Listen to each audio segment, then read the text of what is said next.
Nos vídeos anteriores eu falei sobre alguns escritores e filósofos, falei sobre Schopenhauer, falei sobre C.S. Lewis, sobre Dostoiévski. E hoje eu queria falar um pouco sobre um filósofo que está muito na moda entre os acadêmicos de hoje, né? Eu quero falar sobre Friedrich Nietzsche, o filósofo alemão. Pouco se sabe sobre os primeiros anos deste homem, mas eu li alguns estudos, algumas biografias e livros dele, que dizem que até os 12 anos de idade ele congregava junto com a família, junto com a mãe numa igreja, e ele pregava a palavra de Deus no púlpito, levando a igreja, levando a plateia, por assim dizer, às lágrimas, com tanta efusão, com tanto sentimentalismo, com tanto domínio da palavra, com tanta conhecimento que ele manifestava ali enquanto ele ministrava a palavra de Deus. Só que aquele menino superdotado cresceu e começou a ver além dos limites impostos por Deus para a humanidade. Ele criou o mito do, por assim dizer, o super-homem, não o super-homem ou o super-herói, mas o homem superior, o homem que vence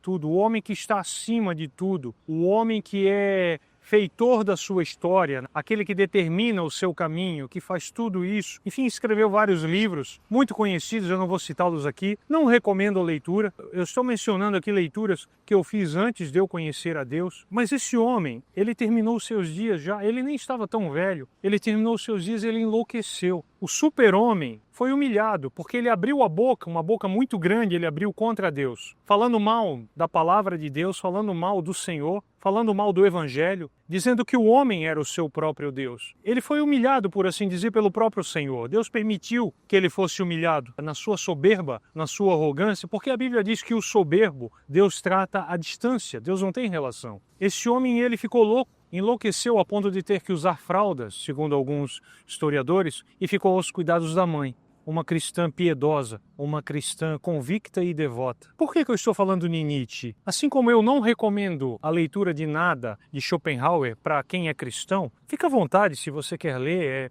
é contigo. Mas eu recomendo que você se alimente da palavra de Deus. Mas assim como eu falei de Schopenhauer, uma frase dele trouxe para o Evangelho, há uma frase de Nietzsche que ela se enquadra bem para uma realidade hoje que nós vivenciamos no meio cristão, principalmente no Brasil. Nietzsche, ele tem uma frase dele que ele diz o seguinte: aqueles que foram vistos dançando foram julgados loucos por aqueles que não podiam ouvir a música. Então, hoje existe muita meninice, muita palhaçada, para falar a palavra correta, em alguns meios cristãos, se é que pode dizer que são, um sincretismo que não dá para dizer que é evangelho, onde se dá uma supervalorização, onde se superestima os dons e as manifestações do Espírito Santo, como se fosse aquilo ali a base de tudo. Como se aquilo ali fosse a base da nossa vida, as experiências místicas com Deus. E não são, elas fazem parte da nossa vida com Deus, sim. Deus nos dá experiências com o Espírito Santo, dá experiências com Ele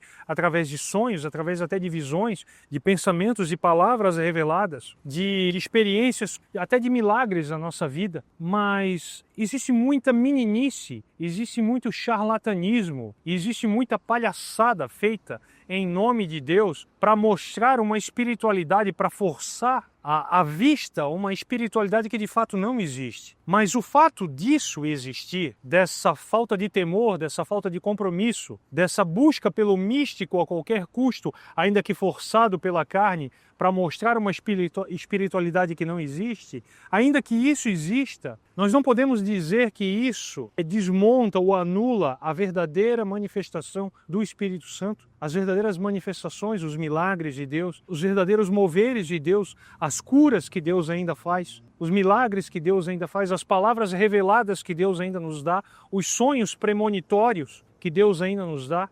Nós não podemos fazer isso. O problema é que, assim como no dia de Atos, lá em Atos 2, quando houve o dia de Pentecostes, quando houve o batismo com o Espírito Santo, eles foram julgados como que embriagados pela multidão que estava ali. Eu uso agora essa frase de Nietzsche: aqueles que foram vistos dançando foram julgados insanos, ou seja, loucos, por aqueles que não ouviam a música. Muitas vezes eu e você estamos tão mergulhados em Deus que perdemos totalmente o senso da realidade ao nosso redor, que tomamos decisões que parecem ser loucuras. Eu não estou falando de nada extravagante aos olhos humanos, mas às vezes tomamos umas decisões que parecem ser teimosia para alguns, mas é a palavra de Deus dizendo: permanece no caminho, continua fazendo isso, porque eu vou cumprir a minha promessa na tua vida. E para muitos parece ser loucura, mas para esses que parece ser loucura, eles não estão ouvindo a música de Deus que você, em comunhão com Deus, está ouvindo. Então, Deus te convida a estar aos pés dele, ouvindo a ele, assim como foi lá no Monte da Transfiguração.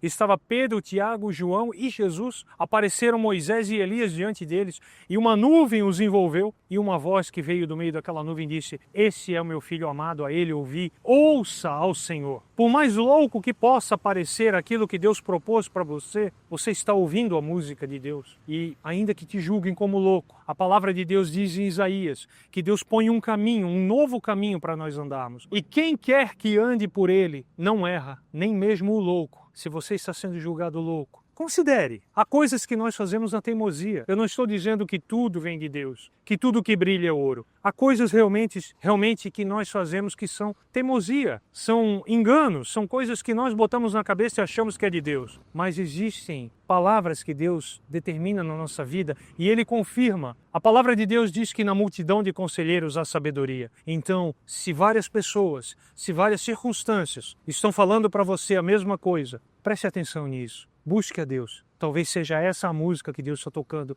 no teu ouvido. E embora aquele que não esteja ouvindo te chame de louco, Deus quer cumprir esse propósito na tua vida. Amém? Se essa palavra falou contigo de alguma forma, de alguma maneira, compartilhe ela com quem você ama. Curta ela para que o alcance dela seja maior. E de todo o meu coração eu desejo que Jesus Cristo, o Filho do Deus vivo que veio em carne, te abençoe e te guarde nele e para ele, até a vinda dele. Amém? A palavra de Deus nos mostra nos originais. Sabia que já chegara ao fim o tempo, pedras vivas. Nós não somos tijolos, todos iguais. E muitas vezes as pessoas interpretam essa passagem de uma maneira muito errada. O nosso espírito que está morto precisa nascer de novo. É celebrado um feriado em Israel, o dia do Purim. Ele não tinha condições nem de cobrir a sua própria nudez, ele era totalmente inútil. Prendeu a Pedro, tocou a orelha de Malco e o curou. E Deus é misericordioso para nos levar a esse lugar. Amém?